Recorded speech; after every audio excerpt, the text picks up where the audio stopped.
So, dito magsusuksok tayo ng ating singsing. Lalagyan natin yung anak ng Taiwan cross dun sa ating BDB white feather. So, yan yung lalaro natin ng pang south sa Badass Gen RPC. Kasi solo siyang anak na ipinisa ng Taiwan at ng BDB. So, sana maganda yung maging performance. Tapos yung kalabasan sana dito ng kulay. Ayan, magsisingsing tayo ulit mga tol. Anak ng ating Taiwan bird na may kasamang BDB. Ayan. So gamitin natin yan sa south mga tol. Sana yung singsing natin boy? Ayun yung singsing. Ayan. So gamitin natin siya sa south kasi solo siyang anak. Wala siyang kasama. Ako magsuot na to. Ha? So, ayan, Badass Gen RPC. Gen RPC. Ayan, Badass Siargao. Siargao na game. Hindi ka bebe. Lagyan natin. Ayun pa oh. Meron na singsing. Ha? Ako magano sa isa. Sa isa nyo pa ako be. Apa? Puti no? Be. Mana sa nanay no? Oo nga, mana sa kalipati. Hindi. Ito sa kabila. Ako na. Yung tatlo pagsamahin mo. Ako na. Iwan mo yung isa. Itupi mo yung isa sa likod yan. Ganyan. Oh. Op. Baliskad. Baliktad nga sabi. Oh, ganyan oh. Pasok mo ganyan. Yan. Sakit ah. Kung nagkita ko lang gama. Sige.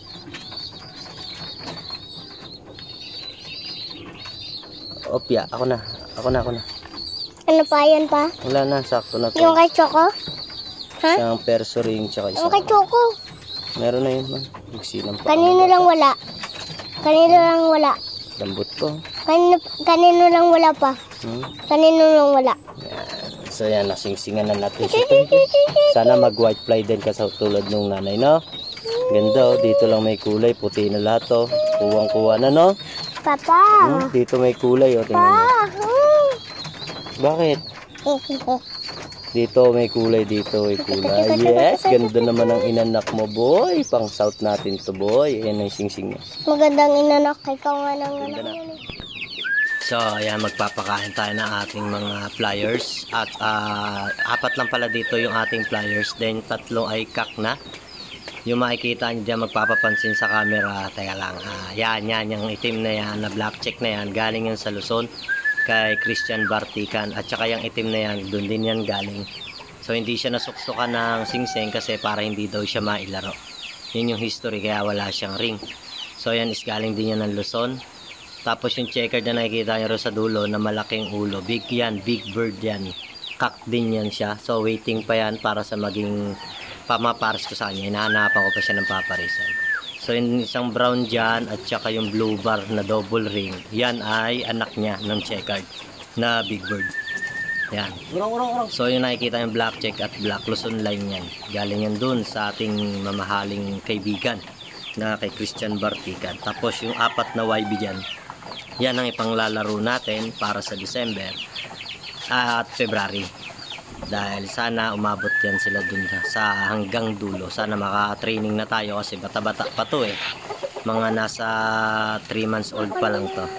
So pag mag 150 days to, umpisahan ko na to ng tostos para ma-training na sila. Dahil excited na yung anak ko mag-training dito. No? Ayan. So yan, nakita nyo na yung dalawang blue bar na yan. Yung isang blue bar na YB dyan is galing din yan ng Luzon. May ring yan na white, na bell na ring, white. Then yung isang blue bar is anak na yan dyan, ang checkered. Yan.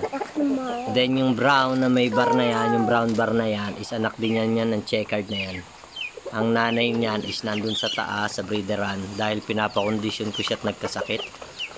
Nagkaroon ng anong sakit ba yun? Basta hindi na siya makatuka maayos dahil naipitan siya ng itlog.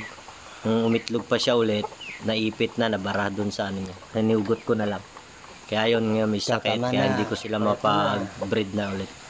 Kaya hanapan ko na lang yung na checkered na yan na ipapares ko sa Ano kanya. sasagot Bala ko ipares sa kanya is white para ko? medyo magkaroon naman tayo ng ibang kulay na. Iko-cross natin siya sa kahit na anong line basta white yung makuha natin. Kasi may white na ako doon, ang pares na no, dark check. Yan. So maraming salamat sa inyo. Salamat, God bless.